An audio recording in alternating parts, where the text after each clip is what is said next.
निफाड तालुक्यातील कसबे सुकेने गावातील कोकणगाव रस्त्यावर गेल्या काही महिन्यांपासून धर्मवीर छत्रपती संभाजी महाराज यांच्या भव्य प्रवेशद्वाराचं कामकाज सुरू होतं।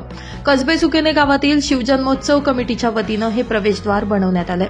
आज धर्मवीर छत्रपती संभाजी महाराजांच्या राज्याभिषेक दिनाचं औचित्य साधून या भव्य प्रवेशद्वाराचा शुभारंभ अखिल भारतीय महानुभाव परिषदेचे अध्यक्ष मनोहर शास्त्री सुकेनकर यांच्या हस्ते संपन्न झालं।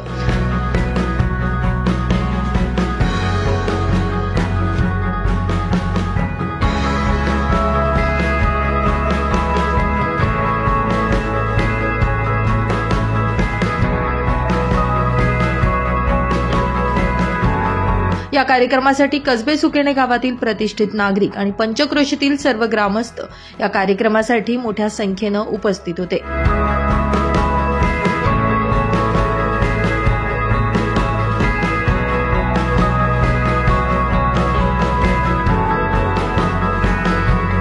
या भव्य दिव्य प्रवेशद्वारासाठी शिवजन्मोत्सव कमिटीच्या वतीनं 5 लाख रुपयांपर्यंत खर्च करण्यात आला असून धर्मवीर छत्रपती संभाजी महाराज प्रवेशद्वारामुळे कसबे सुकेने गावच्या वैभवात भर पडली आहे।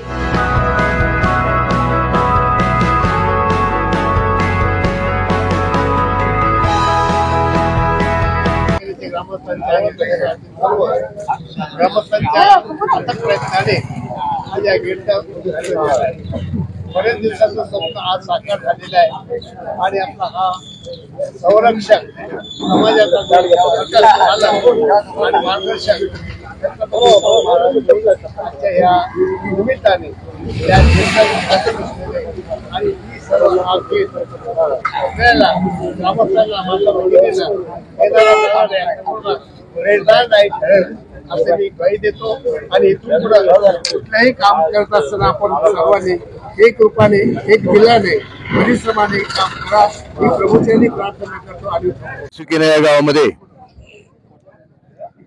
शंभूराजांच्या या ठिकाणी या प्रवेशद्वाराच्या उद्घाटनाच्या प्रसंगी प्रमुख पाहुणे असलेले परमपूज्य आदरणीय सुकेनकर महाराज ज्यांच्या प्रयत्नानं ह्या ठिकाणी ही काही कमान उभी राहिलेली आहे ते सगळे कार्यकर्ते कसबे सुकेनेच्या गावातील या सौंदर्यामध्ये जी काही भर पडलेली आहे ती भर पाडण्यासाठी जे काही गावकऱ्यांनी जी काही सहकार्य मदत केलं त्यांचे सगळे या कार्यकर्त्याच्या वतीने अभिनंदन आणि आभार।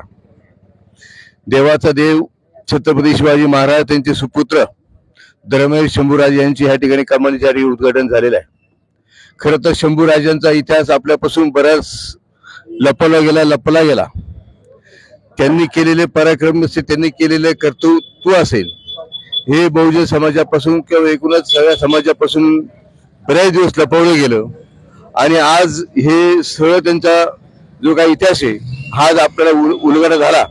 आणि म्हणून आज शंभूराजांची ह्या प्रवेशद्वाराच्या उद्घाटन प्रसंगी आपण सगळ्यांनी काहीतरी संकल्प करावा अशा पद्धतीने या ठिकाणी माफक अपेक्षा व्यक्त करू। ब्युरो रिपोर्ट, नाशिक माझा न्यूज, कसबे सुकेने।